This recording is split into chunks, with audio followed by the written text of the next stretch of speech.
حضرت مالک الموت اسرائیل علیہ السلام ابراہیم علیہ السلام کی روح قبض کرنے کے لیے حاضر ہوئے تو کہا جناب چلیے آپ کی روح لینے آیا ہوں۔ تو حضرت ابراہیم علیہ السلام فرمانے لگے اے اسرائیل، یہ قاضی ثناء اللہ صاحب پانی پت رحمۃ اللہ اس کو تفسیر مظری میں لکھا ہے۔ حضرت ابراہیم خلیل اللہ فرماتے ہیں اے اسرائیل، کیا کوئی خلیل بھی اپنے خلیل کی روح قبض کرتا ہے؟ واتخذ اللہ ابراہیم خلیلا، اللہ نے تو مجھے دوست بنایا ہے اور دوست ہو کے دوست کی روح قبض کرنے جا رہا ہے۔ حضرت اسرائیل علیہ السلام نے ارادہ چھوڑا اور حضرت ابراہیم علیہ السلام کو جملہ لے کر رب کی بارگاہ میں حاضر ہوئے۔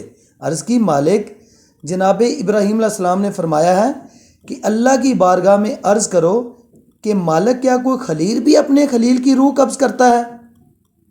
تو رب کریم نے فرمایا اے میرا بھی پیغام جا کر جناب ابراہیم علیہ السلام کو دے دو، ان سے جا کے کہو رب فرماتا ہے کیا کوئی خلیل بھی اپنے خلیل کی ملاقات کو ناپسند کرتا ہے؟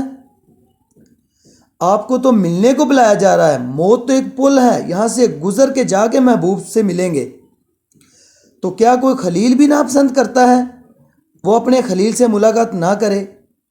حضرت سیدنا اسرائیل علیہ السلام پیغام لے کر آئے اور کہا اے اللہ کے خلیل، رب فرماتا ہے کیا خلیل بھی خلیل کی ملاقات کو ناپسند فرماتا ہے؟ تو حضرت ابراہیم علیہ السلام کھل کے رونے لگے، کہنے لگے اب دیر نہ کر، اب ذرا جلدی کر، اب ذرا جلدی لے جا مجھے۔ اور میرے نبی پاک صلی اللہ علیہ وسلم نے فرمایا، صحیح ستہ میں حدیث میں ہے، فرمایا تم میں سے جو رب سے ملنے کو پسند کرتا ہے نا، جو اللہ سے ملنے کا شوق رکھتا ہے نا، اور اللہ بھی اس کی ملاقات کو پسند فرماتا ہے، تم میں سے جو رب سے ملنے کا شوق رکھتا ہے۔